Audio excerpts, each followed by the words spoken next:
যতই দিন যাচ্ছে জমে উঠছে ভোটের প্রচার। কর্মী সমর্থকদের নিয়ে পাড়া মহল্লা চষে বেড়াচ্ছেন বিএনপির প্রার্থীরা। লিফলেট বিতরণ, পথসভা আর উঠান বৈঠকে ভোটারদের মন জয় দিচ্ছেন প্রতিশ্রুতি। সহকর্মীদের পাঠানো তথ্য ও ছবিতে ডেস্ক রিপোর্ট।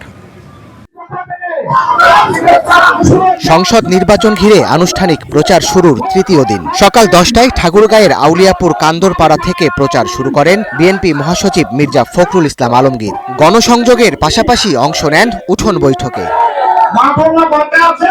এ সময় প্রতিপক্ষের সমালোচনাও করেন মির্জা ফখরুল। আহ্বান জানান স্বাধীনতার পক্ষের শক্তির সঙ্গে ঐক্যবদ্ধ থাকার।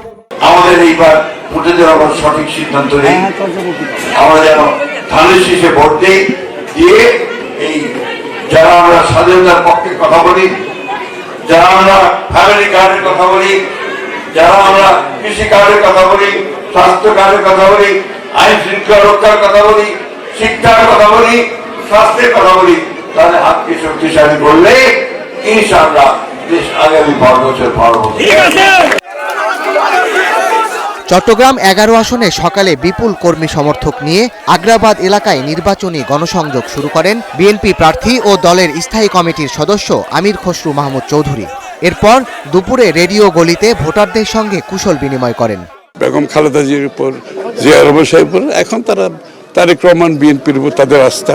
তারেক রহমান সাহেব যে রূপরেখা দেশ গড়ার বাস্তবায়নের যে রূপরেখা দিয়েছে, ওনার নেতৃত্বে যে ফ্যাসিস্টের বিদায় করেছে, জনগণের আস্থা তো ঘুরে ফিরে একটা জায়গায়। ভরসা পেতে নিজেকে হতে হয় পাতের মতো দৃঢ়, ঠিক যেমনটা জেরুসালেম। সেটা হচ্ছে বিএনপি হচ্ছে আস্থার জায়গা, সুতরাং সেটার প্রতিফলন আপনারা দেখতেই পাচ্ছেন। দিনাজপুর 6 আসনে প্রচারণা চালিয়েছেন ধানের শীষের প্রার্থী ও বিএনপির স্থায়ী কমিটির সদস্য এজেডএম জাহিদ হোসেন।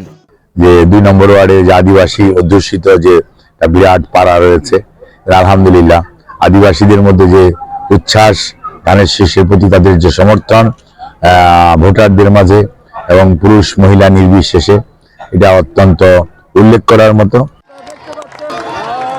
এদিকে বিএনপি জোটের প্রার্থী ও বিজেপি চেয়ারম্যান আন্দালিব রহমান পার্থর আগমন ঘিরে ভোলা 1 আসনে উচ্ছ্বসিত নেতাকর্মীরা। চাঞ্চল্য ফিরেছে নেতাকর্মীদের মাঝে। ধানের শীষকে বিজয়ী করতে সকাল থেকেই ভোটারদের দাঁড়ে দাঁড়ে যান মানিকগঞ্জ 3 আসনের কাণ্ডারি আফরোজা খানম রীতা। এদিকে নাটোর 2 আসনে সকাল থেকে প্রচারণা চালিয়েছেন ধানের শীষের প্রার্থী রুহুল কুদ্দুস তালুকদার দুলু। এছাড়া চুয়াডাঙ্গা ঝিনাইদহে জোর প্রচারণা চালান বিএনপি প্রার্থীরা। Sadat Shahed, Star news.